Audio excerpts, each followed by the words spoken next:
మేరీమాత రక్త కన్నీరుపై జన విజ్ఞాన వేదిక డిఫరెంట్గా స్పందిస్తోంది. మనుషులు తయారు చేసిన విగ్రహం నుంచి రక్తం రావడం అసాధ్యమంటోంది. విగ్రహం దేవతదే అయినా దాన్ని తయారు చేసింది మాత్రం మనమైన సంగతి గుర్తుంచుకోవాలంటున్నారు.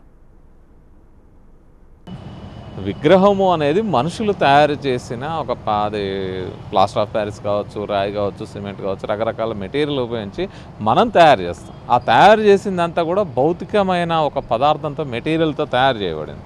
ఈ మెటీరియల్తో తయారు చేయబడిన దగ్గర ఎక్కడి నుంచో రక్తం వచ్చి ఆ రక్తం కారడము అనేది అందులో ఏమీ ఉండదు. ఎందుకంటే రక్తం ఉండాలి అంటే శరీరంలో దానికి రక్త ప్రసరణ వ్యవస్థ ఉండాలి, హృదయం ఉండాలి, గుండె ఉండాలి, అది పనిచేస్తూ ఉండాలి. అప్పుడే రక్తం మొత్తం ప్రసారం అవుతుంటుంది. అది పైనుంచి కింది వరకు దాని ప్రసరణ జరుగుతుంటుంది. అట్లా రక్త ప్రసరణ జరగాలి అంటేనేమో మొత్తం ఈ ఫంక్షనింగ్ దీనికి సంబంధించిన రక్త ప్రసరణ వ్యవస్థ అంతా కూడా మన బాడీలో ఉండాలి. కానీ అక్కడ మనం తయారు చేసిన విగ్రహంలో ఆ రకమైన రక్త ప్రసరణ వ్యవస్థ అంటూ ఏమీ లేదు, ఒక భాగం.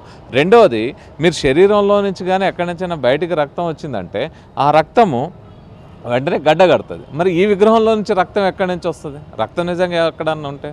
కాబట్టి అది రక్తం కానే కాదు, రక్తానికి సంబంధించిన అంశమే కాదు అది. అంతేకాదు, మేరీమాత కంటి వెంట నీరు కారుతుందని, రక్తం కారుతుందని చెప్పేవారికి ఓ సవాల్ కూడా విసురుతున్నారు జన విజ్ఞాన వేదిక ప్రతినిధులు. మేరీమాత కంటి వెంట కారుతున్న రక్తాన్ని ల్యాబొరేటరీకి తీసుకువెళ్లి అది ఏ గ్రూపో తేల్చాలని చెబుతున్నారు. అది రంగు తప్ప రక్తం కానే కాదు. కావాలంటే దాని శాంపిల్ తీసుకొని ల్యాబొరేటరీకి పంపించండి. రక్తం అయితే అది ఏ గ్రూపో చెప్పాలి. రక్తం అయితే అందులో ప్లాస్మా ఇతర కణాలు ఉన్నాయి, అవన్నీ టెస్ట్ చేయొచ్చు. కాబట్టి ఆ శాంపిల్ తీసుకొని ఏ ల్యాబొరేటరీకి పంపినా, ఏ బ్లడ్ టెస్ట్ చేసే ల్యాబొరేటరీకి పంపినా అది రక్తమో కాదో సింపుల్గా తేలిపోతుంది.